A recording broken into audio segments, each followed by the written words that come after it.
Guys, Ron Champion here, and after much success of those protein bars the other day, I decided to shoot this quick video and obviously give you the recipe of exactly how I made it.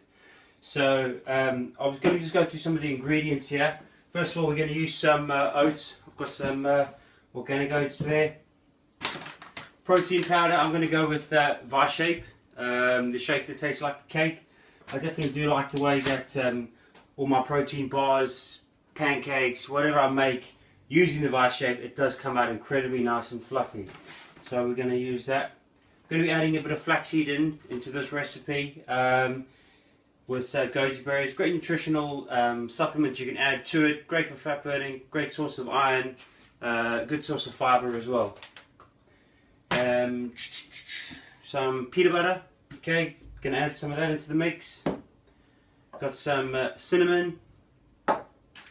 Almonds, which we'll throw into the mix. On this one, I've got some dried mixed fruit. Now, the last time I did use raisins, but I've run out, and I thought I would try this as well. So we'll see how it comes out. Should be the same. You can use cranberries as well. Totally up to you. Cocoa, 80%, 85%. You want the highest amount of cocoa that you can get. There is actually some good nutritional benefits using that. I'm not going to be using any honey because I've run out, but I have got this Agave dark syrup. It's a low GI sweetener, so it should do exactly the same sort of thing. And last but not least, the vanilla extract. Okay, give it that nice little taste. So let's get cooking.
For these moons I can't stay. You've gone too far, you broke my heart. You've gone too far.